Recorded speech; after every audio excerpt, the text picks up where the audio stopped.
Notice, everything I've showed you doesn't even begin to get written down for 200 years. 200 years after Muhammad died, you get the Sirah, then you get the Hadith, another 240 years, and it's not till the 10th century that you even get the tafsir and the tahriq. Abdul Malik's name I'm putting up there because he's the first one to introduce us to anybody called Muhammad. Look, when he introduced that, he introduces it in 692. Muhammad died in 632. You've got 60 years before he's even introduced into the world stage. Does that bother any of you?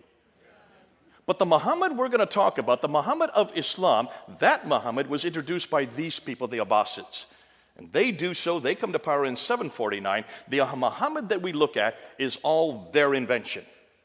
And they had 84 years to finally get down his biography and about 100 years to get down his sayings and, of course, the other two genres. So, Muhammad was revealed 84 years after the Abbasids created him, 141 years after he was first introduced, yet 200 years after he supposedly lived.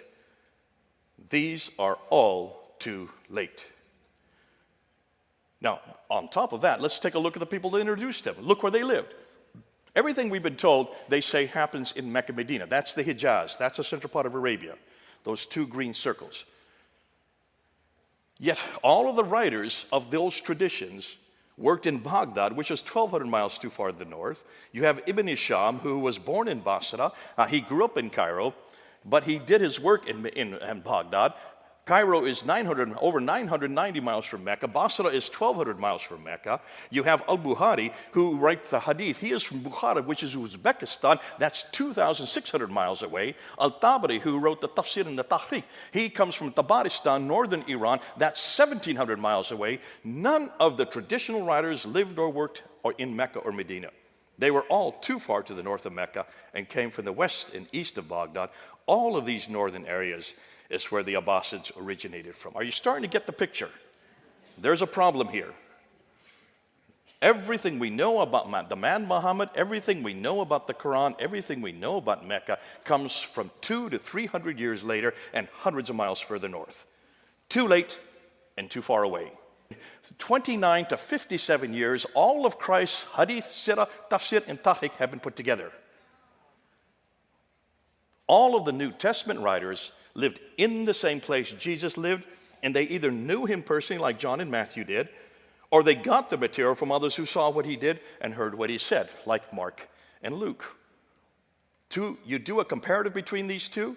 When we compare these two different genres of literature, Christianity knows everything about their book, The Man and the Place, within 15 to 60 years.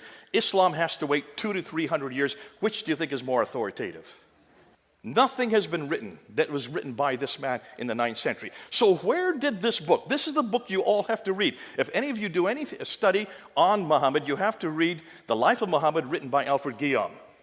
This is the standard work that everybody has to go to. Where do you think it comes from? It doesn't come from Ibn Hisham. It comes from this gentleman right here, Heinrich Ferdinand Wüstenfeld, a German scholar, an Arabist living in the 1800s, who for 2 years between 1858 and 1860 went to 4 different German cities, this is in Europe, to different schools and certainly different libraries, and he just started putting together everything he could find on this man named Muhammad. Put it together in that 2-year period and published it in 1860. That is the biography that all of you have to read, because that was taken by Alfred Guillaume, then translated first into French and then into English. Everything we know about Muhammad comes from that German scholar, and it's only 160 years old. The man who Muslims are dependent on to know who their prophet is or what he did is an elderly German linguist who wrote Muhammad's story 160 years ago, thus over 1,000 years too late. Can you imagine how they're going to defend this? If there's any Muslims here, how will you defend your prophet now? Looking how late everything is concerning what he did there in supposedly the 7th century. You can see then the dilemma for scholars today. Their conclusions are Islam as we know it did not exist in the 7th century, but evolved over a period of 200 to 300 years. The Quran probably was not revealed to one man in 22 years, like Muslims tell us, but likely evolved over a period of 50 to 100 years. The conclusion, the history of Islam, at least from the time of the Caliph Abdul Malik, 685 to 705 and before, is a later fabrication. What they claim.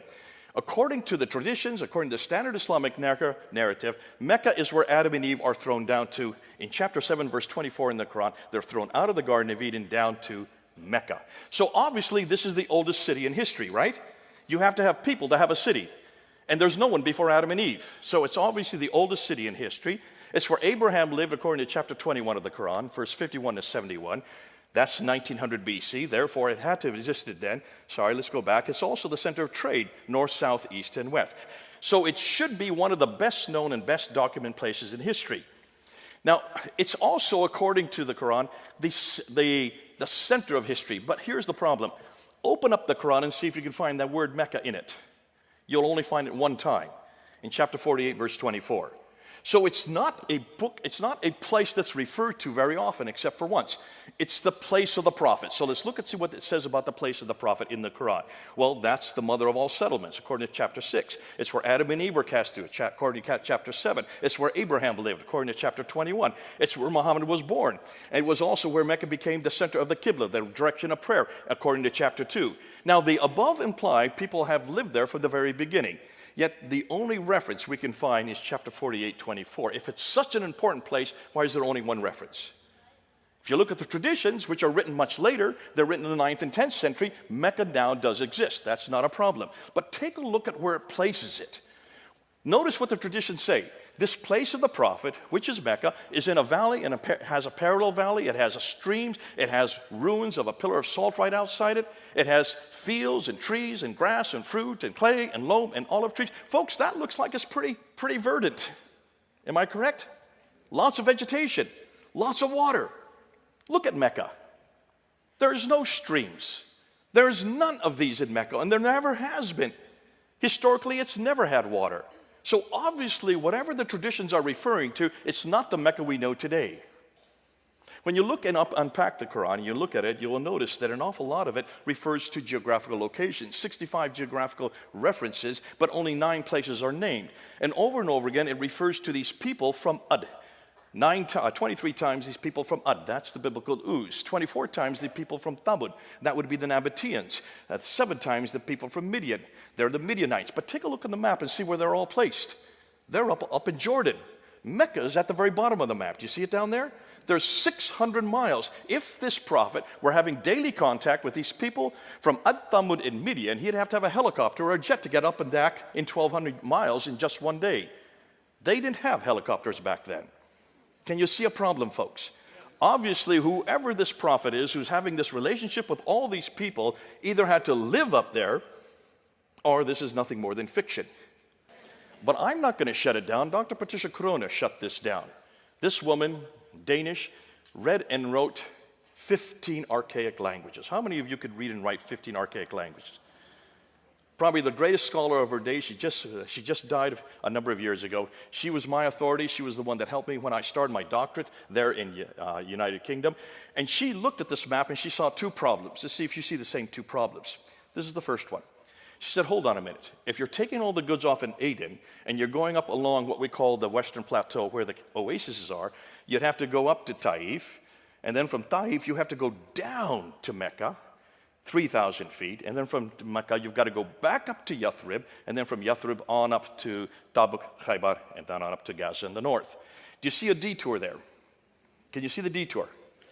Let me emphasize exactly why she's saying this. Let's look at this topographical map, and let's just put these cities that are on the trade route. There's Aden, there's Sana, there's Najran, there's Taif, there's Yathrib, Tabuk, Petra, and then on up to Gaza. You notice they're all on the Western Plateau. Are you seeing that? Can you see it from this topographical map? So where's Mecca? Bingo, right there.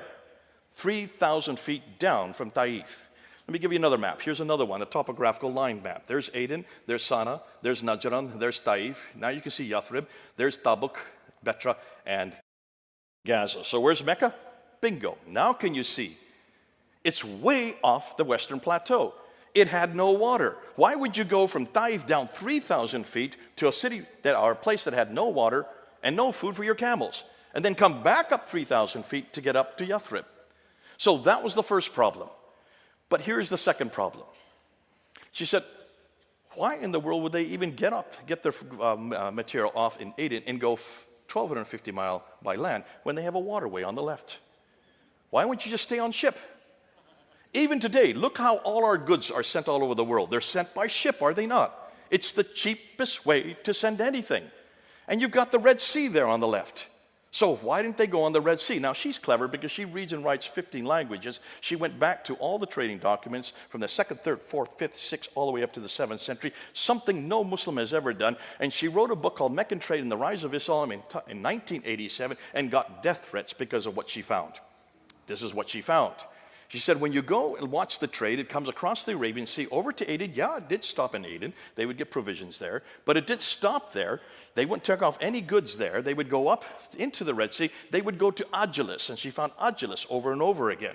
And then from Agilis, went up the Red Sea, on up to Petra, and then from Petra to Gaza, and then from Gaza right across the Mediterranean world. That's what she found. But she didn't go far enough. That was in 1987. We have found something else. See, what she didn't realize is what part of the Red Sea and what side of the Red Sea did they go up. To do that, you need to look at topographical maps from space, and you need to see where the channels are. Do you see the dark blue line there, right in the middle of the Red Sea? There, I'm going to put a red line on it so you can see it even better. That's where the big ships go today. But back in the 7th century, they didn't have big ships. So where did they go? They went where the orange lines are, the golden lines. Those are the channels that the boats used. Notice they're not on the Arabian side, they're on the African side. Am I correct? So, unlike the East Arabian shore, which was arid and dry with no fresh water and thus few people, the West African shore had plenty of fresh water and had larger populations. What's more, the West Coast had easily accessible ports. We know their names. Here they are. The ports along them are Asab, Agilis, continue on Suakin, Berenice, and Safaga. Look at the dates. They all predate Islam. Notice they're all 1 day's boat ride apart. So they would go in every night to shelter. These have been around since the 3rd century BC. On the Red Sea side, on the Arabian side of the Red Sea, the only port that we know of is called Yanbu, which supported Yathrib. So what about Jeddah, which supports Mecca? Muslims have always asked me, well, then didn't Jeddah exist also? Dr. John Halting, who is the world authority on Jeddah, wrote his book on it. And if you look at his book, he says Jeddah did not exist until the 8th century AD. It was created because Mecca was created. Mecca had no water, therefore it needed provisions. That's why they created Jeddah. Therefore, since there was nothing, let's get rid of Jeddah and Mecca. Boom, they go off the screen. Without Jeddah, without Mecca, what happens to Islam? A big red X.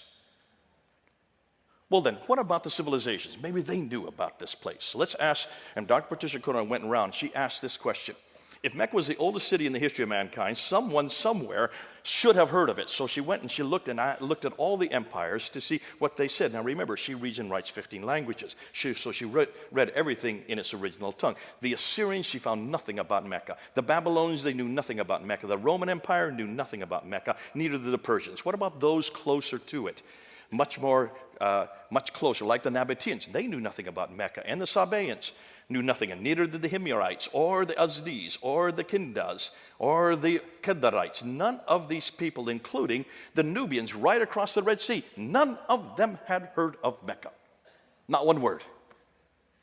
All the way up until the 8th century. What does that say about Mecca to you folks? If it is the center of history, if it's the oldest city in history, if it's where Abraham lived, if all the trade now, north, south, east, west, is going through it, why had no one heard of it? Why are all these insignificant towns referred to, but none of them, not one of them, referred to Mecca? I'll tell you why. To know why, take a look at a map and you'll see why. Look at those 4 maps. Those are 4 topographical pictures of Arabia. And what do you notice about Mecca and Medina? Well, the central part where Medina and Mecca are is the desert, right? Where there's the desert, there's no water. Where there's no water, there's no food. Where there's no food, there's no people. Where there's no people, there's no towns. Where there's no towns, there's no cities. Where there's no cities, there's no civilization. Where there is no civilization, there is no history. You have to have water, folks. If there's no water, there's no history. That's why it was called Patria Deserta by the Romans. It's always been a desert. That's why none of the prophets could have come there. Nobody has ever heard of it. Just like Mars, without water, there's no point even going there.